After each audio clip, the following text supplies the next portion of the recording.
Good evening, sports fans from all around the globe. I am your host, Jeff Dawson, East Coast Sports Investors. And this is your closing bell for Tuesday, May 24th, 2022. As we get one day closer to Memorial Day weekend, um, June 1st, 1 week and 1 day away.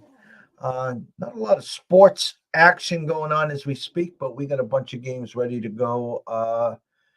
Colorado, Pittsburgh at 6:35, Chicago and the Cubs and Cincy at 6:40. Miami and Tampa right down Scottswoods. Great pitching matchup too. Probably one of the best ones of the night. Lopez versus McClanahan, and then the rest will follow from 7 on. Thoughts and prayers to Texas. I'm not going to get fully into it. It's crazy what goes on in our world. Sounds like 14 elementary children, the principal, the shooter, shoots his grandmother before, and goes all the way back to Columbine, way back. And it's just so blown up by Fox, by CNN, and the story is just front and center that everyone decides, how can I make myself famous? And shit like this happens. I mean, just a couple of weeks ago, we were talking about Buffalo and a grocery store. So, again, thoughts and prayers to all the families and the people involved in that. It's tragic. I just don't know what to say at this point. So, with that, I will bring on my co host, Mr. Scott E. Webb. Afternoon, Scott. Hey, Jeff. It's almost that camel day, right? That hump day thing we got going on Wednesdays. Those are pretty fun days. No, I mean, the world is the way the world is. You just got to do the best you can and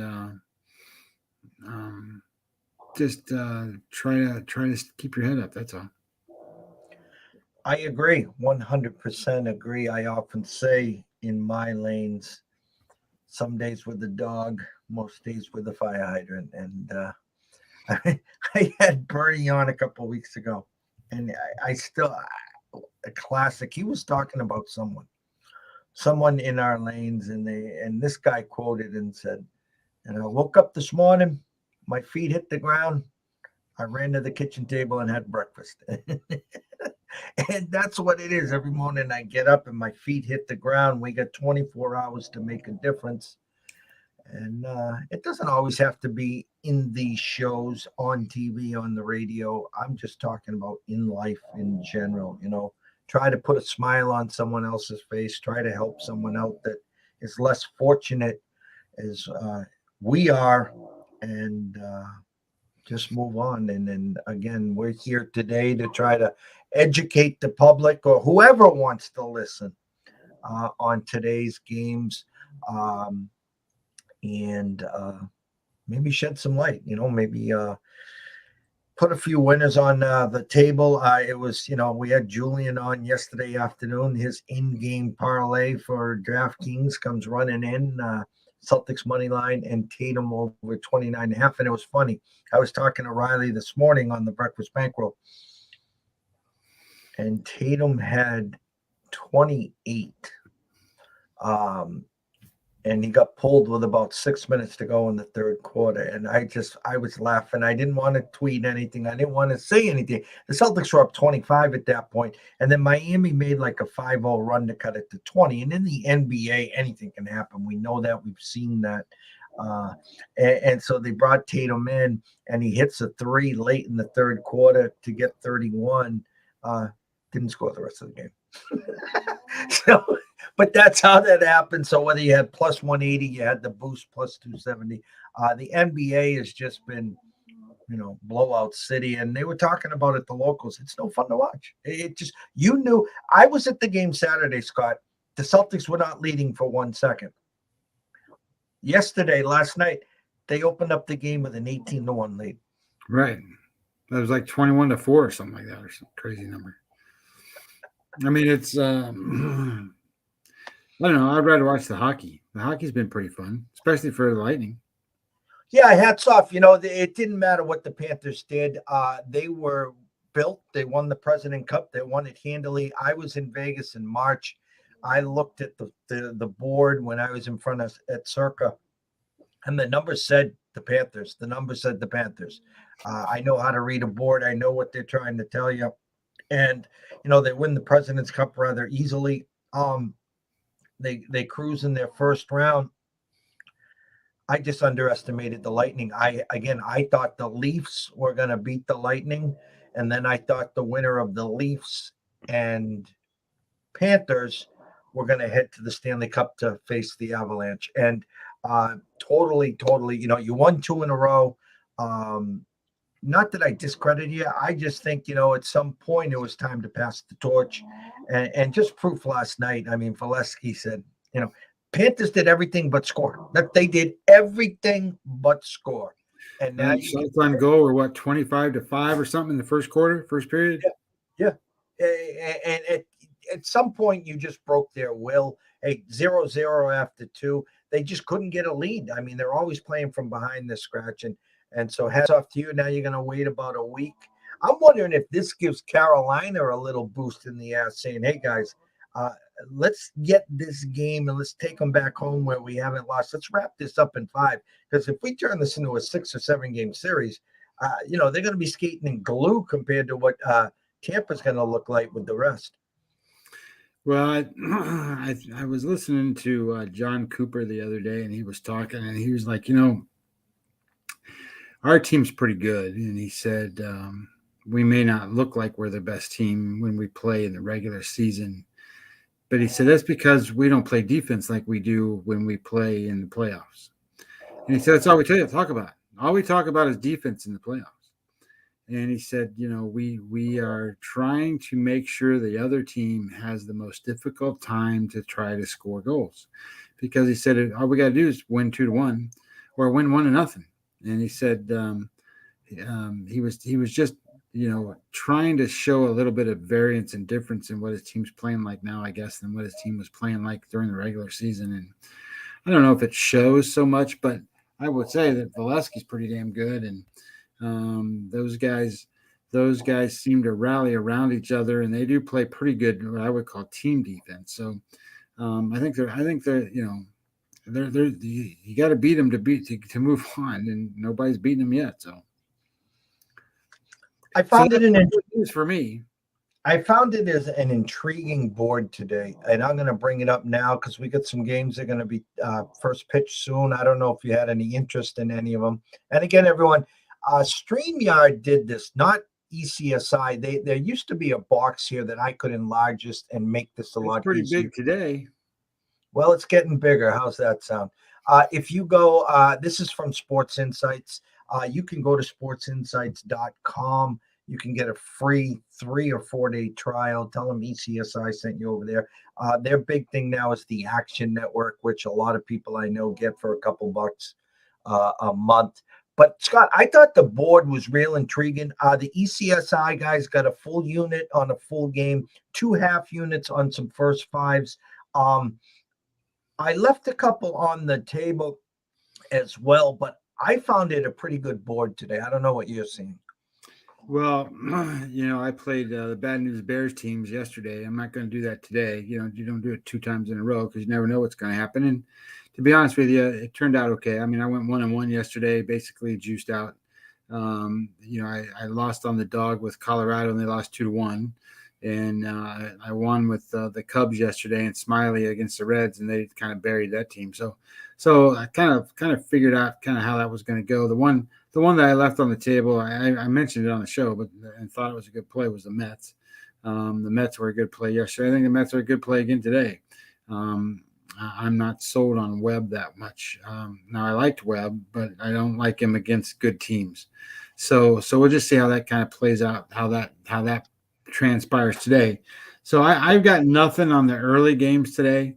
I did look at Lopez and McClanahan today because that to me that's the best pitching matchup on the board today. And there's good pitchers out there pitching all over the place, but that's the best one. McClanahan, I pull up this Fangraphs thing today, and I was looking at it from what their perspective was, and they list probable pitchers, and they got them all ranked. And McClanahan's basically number one on the list in terms of numbers. And then Pablo Lopez comes down the way a little ways, but it's going to be, that total is 6.5, and it's shaded to the under for a reason. I mean, it's going to be hard to score on these guys tonight. You've got a whip rate of 0.86 for McClanahan and a 0.91 for Lopez, with big strikeouts for both. So and Miami doesn't hit lefties very good. So this is going to be a game that runs are going to be real hard to get. The biggest thing the batters can do in this game is try to get the pitchers to throw pitches so that they get out of the game faster. They gotta try to get that number up as fast as they can, because if they can get to the bullpen, that's better than facing these two guys. So I don't have an opinion there. If somebody hits a home run, that team's going to win probably. So I mean, that's kind of how it goes. And whoever that guy is or whoever that team is, Soler can hit home runs for Miami. So I mean, the Rays got a few guys that can do that too. So just depends on who does it. So I just figure that's more of a coin flip in that line. That line is more than a coin flip line for me. I wouldn't mind. What I looked at was Pablo Lopez plus a half a run in the first 5 innings, and then I thought, well, why would I do that? Because if I just said, if somebody hits a home run and it's Tampa Bay, you're going to lose anyway. So you could win 0-0, or you could win 1-1 maybe. And that's what you're hoping for. And I'm like, I don't want that. I don't want to win that way. And I'm going to interject on that game because it is the best pitching matchup. I talk about respecting and trusting the opening line, and the opening line was -155. And usually when you get a great matchup like this, they're enticing the public to get the value. The actual true value is Lopez, the way he's been pitching, and that plus money. Yet the tickets on my side are 68% of the bets, 57% of the money still coming in on the Rays. And Circus kept it at 155, 160 at the Nugget, 164 at FanDuel. So that's just how impressive McClanahan has been as well. Oh, he's awesome. I mean, there's no question. And I don't know, but Shane Baz is now doing his rehab starts in the minor leagues. So Shane Baz will be up there soon, and that'll be helpful for that team, because that's another flamethrower coming up. Are they going to move him into their? I guess my question would be, will they put him in that bullpen scenario game, or will he get back into the starting rotation? I think he'll be a starter, because they're running out of starters, so they've been doing the bullpen thing a lot. So I think they want to have another guy basically go with McClanahan, because Kluber's the other guy, and they need more than that. So I think they're going to get. I think that you'll see that Baz will be up there. So Baz coming up in another week, or are we 2 weeks away? Probably 10 days, I think, because from what I understand, the pitchers need somewhere in the neighborhood of 5 starts in the minor leagues to get going. And he missed he missed the whole season so far. So I would think that they want him to go AA, then AAA, and then up. So he might get 2 starts in AA and 2 starts in AAA, or maybe 3, and then boom, there he is. And then they'll be real ginger with him. They're that way with all those guys. So he probably won't pitch more than 4 or 5 innings to get started. But Shane Baz is can you imagine if they could just stay healthy, those pitchers that they have, holy crap. It's just unbelievable how that team would be. And then they just need to put some offensive guys together, because, I mean, they're not scoring like they did last year. So, Rosarina is not, I think, what they thought he was. So, but only in the playoffs. Well, only in that one playoffs there for a while. Yeah, he was crazy then, and everybody thinks he's going to be the next MVP of the league. Well, that MVP of the league plays shortstop for them, so it doesn't play outfield. Franco will someday be one of those guys that is he's already good, but whatever. But anyway, moving on from the early games because I'm not playing. I'm not going with Freeland and Contreras. Now, if you don't know who Rowan Contreras is for Pittsburgh, he's a young stud pitcher. Now he's got control problems, command issues, but he throws 100 miles an hour. And I don't remember any Pittsburgh Pirate throwing 100 miles an hour, but he does. He's that guy that will go out there and throw 100 miles an hour. And if he's on, you're not going to hit him.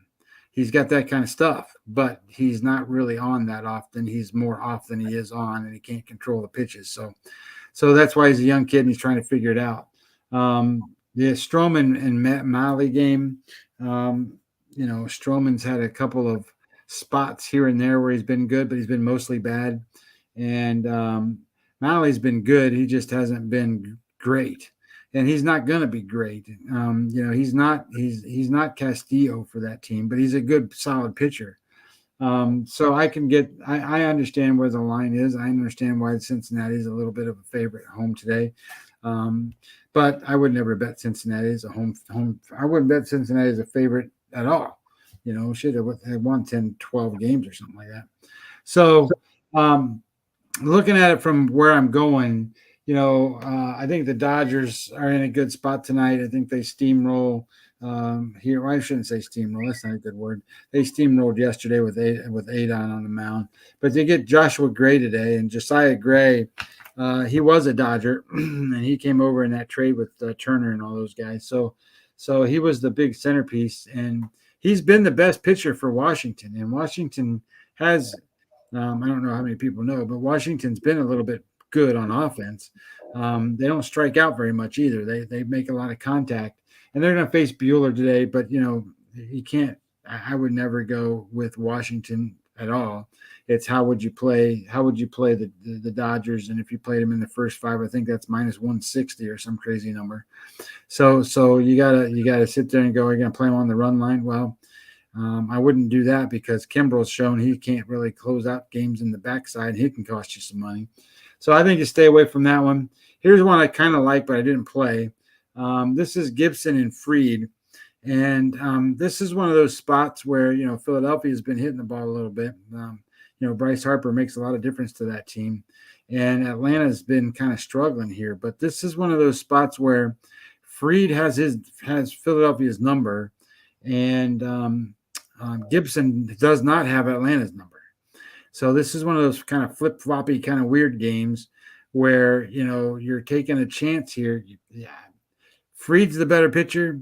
Fried has better numbers. Atlanta's offense hasn't been very good, and they're facing a pitcher they like against an offense that's been pretty good. So, Fried's minus 176. That's a big number. And I can't take either side in this because, if you want to look at Fried minus a half a run, he's minus 125. And I just decided that there was other things a little better than that, but I don't mind that. Somebody plays Atlanta and Fried minus a half a run, minus 125 in the first 5. I think that's probably a pretty good play. But I have some other interests out there. Looking at this Milwaukee-San Diego game, that's a game I have interest in. I think you can put Burns up against anybody in Major League Baseball, and you'll want to bet on Burns. Now, today, he's placing Blake Snell, and the numbers for Blake Snell really show that he's not on yet. He's got big strikeouts, but he's got big walks. He's got 7.36 walks per 9 innings. He's got a 1.64 whip rate, and his xFIP number is 4.78. That's almost 5. And just in comparison, Burns has a 10.8 strikeout rate, 1.39 walk rate, a 0.83 whip, and a 0.189 batting average against, and a 2.45 Sierra number. I mean, he's like 2.5 runs better than him. And I think that I just think you take San Diego off the board today, and go Burns wipes them out. They only got to beat Machado. That's all they got to beat. Machado and Profar. Those are the only two guys hitting for San Diego. So I do like the idea that Milwaukee can scratch off a few runs. Burns keeps them in the game, and I think Milwaukee wins this one. I think it's minus 130 or something like that, and I'm good with that number. So that was the first play that I made, was Milwaukee minus the 130 with Burns. The other ones that I like is in the American League. Well, I should just cover that other game. The Mets are playing the Giants today, and this is Bassett. And I think I've talked enough about Bassett on this show that people know that I like Bassett. I think he was one of the best acquisitions that the Mets made. I think Bassett wins tonight. I think that he's a good dog play here. But because they won last night as a dog, I kind of want to stay off of them today. But I wouldn't mind anybody that takes Bassett today against Webb. Webb's very hittable. He doesn't strike guys out. He's a big contact guy, and Bassett's a bulldog. That guy goes out on the mound and he doesn't care who he's facing or what team he's pitching against. He's going to throw the ball inside. He's going to throw the ball wherever he wants to, and he's going to challenge every hitter he can. And that's what you want out of your pitcher. So then you got the Yankees in Baltimore, and that's just okay. Nobody wants to play that game, or at least I don't want to play that game. That's minus 220. The Yankees lost at minus 300 yesterday, and it wasn't that Cole pitched bad. He had one, I think they said it was like 10 minutes stretch where he gave up a couple runs in there, and then the Yankees don't hit, which I've been saying that. The Yankees don't hit. They just hit home runs. Then the next game I do like. This is Detroit and Minnesota. Minnesota kicked the crap out of Detroit yesterday. I sort of expect them to do the same thing again today. Brisky is one of the worst pitchers in baseball. I don't want to tell you that he's just a young kid, but his numbers are 5.53, 5.44. That's xFIP and Sierra numbers. He doesn't strike guys out. He's got a lot of contact, and so balls are going to be in play. And they're facing Sonny Gray, and Sonny Gray's had some good success against Detroit, and his numbers, his numbers are 3.20, 3.3, and whip rate's getting in line from where it started because he wasn't doing so well when he first got off the disabled list. So I'm good with this game, but I played this game minus 1.5 today. So this is Minnesota minus 1.5, minus 120. And then Pivetta and Cease, I think, is an interesting game because I think both pitchers pitch well tonight. Both pitchers pitch well.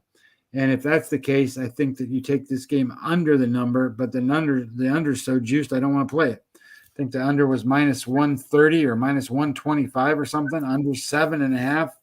So I'm like, nope, I'm not going to touch that one, and I'm certainly not going to play on the White Sox today, even though Cease is probably one of my favorite pitchers, and we talked about him too. And then you got Dunning and Syndergaard. Oh no, I skipped the game I wanted to bet on. This is Cleveland, Houston. I'm taking Valdez today. Cleveland got him yesterday, and for those of you who don't know Valdez. Framber Valdez, he's not a big strikeout guy. He doesn't strike guys out, but what he does, he leads the world in ground balls. 67% ground ball rate. So you can get all the contact you want, Cleveland, and they like to do that. They don't strike out that much, but a lot of this is going to be ground balls, soft contact, lots of outs. And they're placing Plesac, who is, oh my God, Plesac is a guy that's you can hit. And you can hit him, and you can hit him a lot. So, and what does Houston like to do? They like to hit. So give me Houston. I took Houston minus the 1.5, and it's minus 103 today. So it's basically a pick 'em to get them on the run line. And then Dunning and Syndergaard. Now, I'm a little worried about Syndergaard. I've been kind of in his corner here, but Syndergaard he got beat up the last start, and then the time before that we didn't get beat up. He just didn't pitch well. His velocity is down. It's not up. It's down, and he is a ground ball pitcher. So he's using contact through ground balls to get outs, and I'm not sure he knows how to pitch that way yet. And it's not that Texas is the best team in the world or whatever, but they got some hitters that can make some damage against Syndergaard. And Dunning's a pretty good young kid that they got from the White Sox. So I'm going to leave that one alone. I like Seattle today. I just don't trust Seattle today. That's Kirby against Caprillion. Caprilion's been really bad since he's come off the disabled list. Oakland can't hit. So I don't want to go there. We talked about Lopez McClanahan. Again, I like Gosman, but Gosman's kind of got beat up the last couple games. So he's probably got a really good game going today. But I don't like his spot because Toronto can't hit either for whatever reason. They got to fix their big first baseman there. He got 7 home runs like in the first 10 games, and he still has 7 home runs after a month and a half or whatever we've been going. So Guerrero Jr.'s got to figure out what he's doing. And Heasley against Gallen. Gallen is like he's one of the best pitchers in baseball. Can you imagine the Arizona Diamondbacks being minus 200 for God's sakes? And then you're going to go bet on him? No, not me. I get it. Gallen's great, and Heasley's not very good at all. But I'm not going to do that minus 200 at all. Even though Arizona's been playing really good ball and they've been hitting the ball a lot, but minus 200 is a lot. So anyway, I've got 3 plays, and that's kind of how I feel about them tonight. Great breakdown as always. We're on a couple of the same things. You saw the same thing I did, just from a different perspective. We are, and I don't do this often, going to bet on the come. You talk about regression, progression, good start, bad start. We took a swing at one of those. I'll get to it, but spot on as always. First of all, the Gallen kid pitch, 940. His ball just jumps. And he got us good. He gave up 2 hits on the first 5 innings. I think his last start on staff before, and he gave up that 1 run that cost us, was a solo homer. I think it was against the Padres. And it was, because you said the only guy you got to stay away from is Machado, and Machado not 1 but 2 homers that game. So He got it there. Chicago Cubs in Cincinnati. You talked about the what was the word you used for the 2 games that you played yesterday? The 2 teams. Bad News Bears guys. Bears, yeah. I think, and I talked about it, we play them in the first game of a series, they lose, and then they find a way to win game 2 and 3. I left it on the desk. I think it was a good value with Freeland. I didn't touch it. I lean there, and my eyes are telling me, again, you're supposed to be playing Cincinnati today with Melee. He just, listen, when they don't score for him, he'll give up 1 or 2. When they do score for him, he'll give up 3 or 4. Like Greinke yesterday, we had Arizona we had Kansas City first 5 full game. When a team puts up 4 for you in the first inning, I mean, come on, guy. I mean, they put up 4, not a crooked number times 2, and then you come back, give up 3. They scored again for you. It's now 5. Your job's to shut them down. I mean, just disgusting what he did yesterday there. I looked at the Dodgers too, first 5, obviously too expensive. Full game, I backed off. Good job on the Kimbrel there. He'll have a 3-run lead. He'll give up 2 in the 9th, and they'll win by 1 there. We did go in with Atlanta first 5 minus the hook. I like that spot there. Gibson, I respect Gibson. I don't think I do too. He's been pitching okay. As you said, Phillies have been waking up as we speak. Scott, let me just go over here. The Phillies passed the Braves. Yeah, that's where I was going with that. So it's a big spot for Fried. Win-loss, 20 and 22 for the Phillies. Atlanta, 19 and 23. But we're just trying to get in the first 5. I backed away from Burns. Milwaukee got us. We had them first 5 yesterday for the win. 2-0 lead, 2-1 after 5. They can't score again. It's 2-2 in the 10th, first and third, no outs, can't score. Thanks for playing 3-2 there. But I see what you see. I have to say this. When you're against Webb, Webb wins. When you're with Webb, Webb loses. Mets, I say when you go against them, the bats are going to kill you, Alonso and company. We took the full game with Webb today. I like the price of minus 120. I'll take the shot there. I didn't go first. Well, that's not a bad thing. I mean, the Mets had what, 11, 12, 13 hits yesterday? Yeah. So I like the value with Webb and the bounce back there, full game. Baltimore, New York, all you suckers that took them yesterday, God bless you. Minnesota and Detroit, again, Gray versus Bresic. I know nothing about Bresic. Minnesota quietly 26-16. They're going to be a problem all year. You wait to see. Pavetta and Cease talked to Riley, obviously, about this game. Cease has been lights out. Egg on my face. And I when I'm wrong, I'm wrong. I tell it. I laughed at Pavetta. I laughed at Rich Hill. I laughed at Walker, and they've all pitched well. Pavetta has been amazing. I usually you'd look at this game and you'd say Pavetta's due for a clunker. Give me White Sox -0.5 first 5, and I'd feel comfortable. No, Sox bats have woken up. They are quietly now 19-22, and I'm not going against either one of these guys. In the last 7 days, Boston Red Sox are the #1 offense in baseball. Yeah, and Roberts is on the COVID list as we speak. I'm just staying away. I'm going to watch that game. I left on the desk. I'm not a big fan of home teams in the run line. I saw what you saw. You couldn't get into the first 5 minus the hook. I left it on the desk. I am really contemplating after the show sending an alert and going back in there with the Valdez and the Astros -1.5. Stay tuned, all you ECSI VIPs.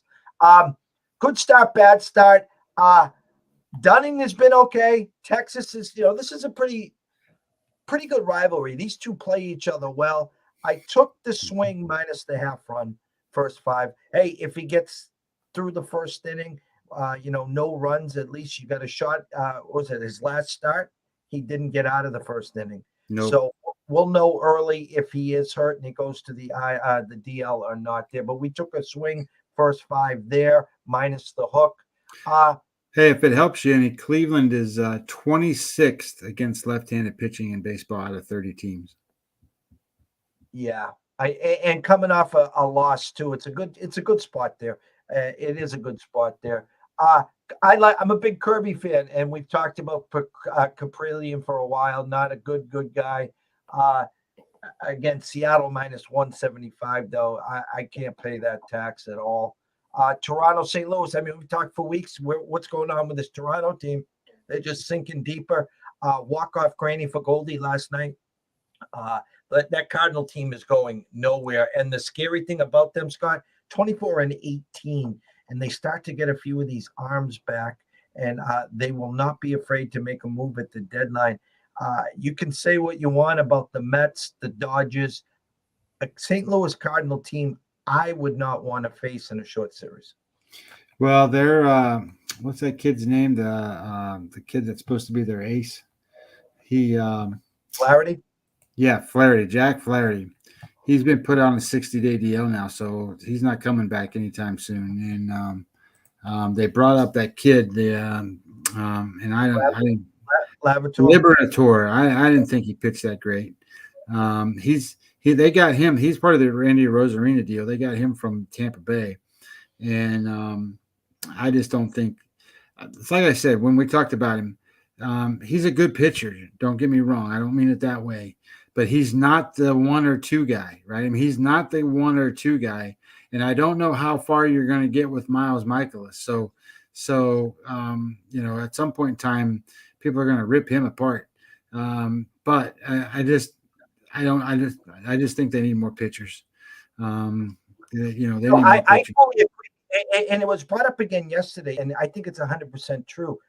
This team used to, like you, just develop these flamethrowers. They just were amazing. Now they can't keep any of these young arms healthy. Go back to Reyes. Look at Flaherty now. Mikolas has had problems. The list is endless. Wainwright, who now has bounced back, but again, they have not been able to keep these guys healthy. And the guy that they got right now is Dakota Hudson. He's their youngest good pitcher going, and he's about done. So I just keep an eye. Again, the insight that the thought process would be, hey, if you don't want to pay the tax, play Gosman minus the first 5 minus the half run. The only problem is these guys just not scoring right now. This could be 2-2, 1-1, 0-0. Under over is only at 7.5, juiced under 130. So we stayed away there. And then again, I can't play Arizona a minus 200. I love the Gallon kid, though. I love watching this kid pitch. He's really good. I don't think people understand that he's like top 10 good, like really good. Like he's that good. He's not like, okay, he's a good pitcher and he pitches in Arizona. No. He's one of the best pitchers in baseball good. If Arizona, I know they're not going to do this. I'm just going to throw this out there because I don't know what their farm system looks like. They're currently 22-22, so they're 500, and technically they're still in the race. They're still in the race, but I mean, they could just get a king's ransom if they ever wanted to move on Gallon at the trade deadline. Not that they will. I know they won't, but they got two guys that are pretty good in the minor leagues. Alec Thomas, he's already on the big league team right now, so he's up and playing.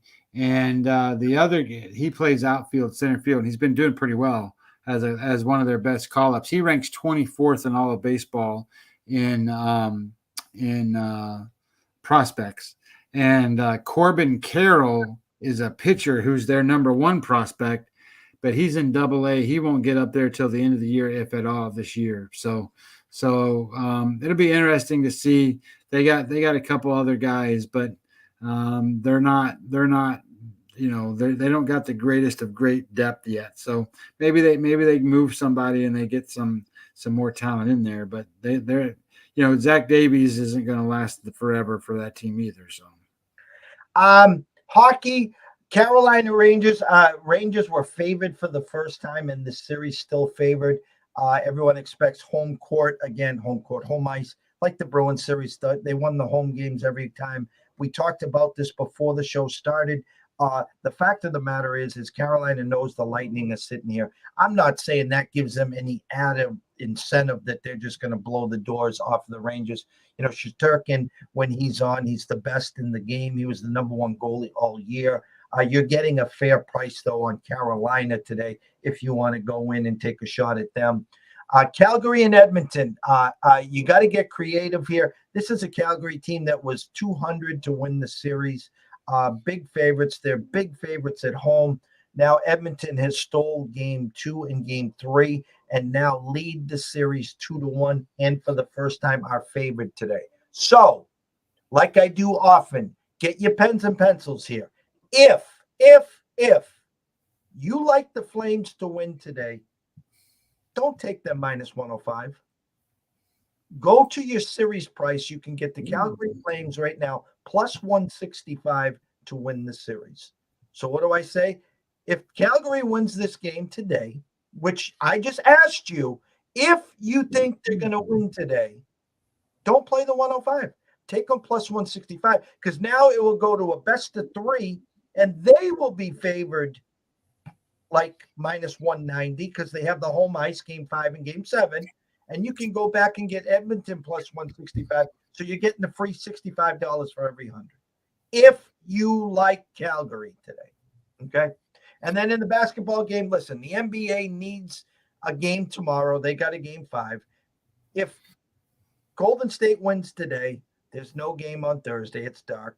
The Celtics and the Heat are playing on Friday, and they're going to play again on Sunday. So mentality is this: is if you're looking for some NBA action, take the Mavericks on the money line minus 115. Watch it in the first quarter.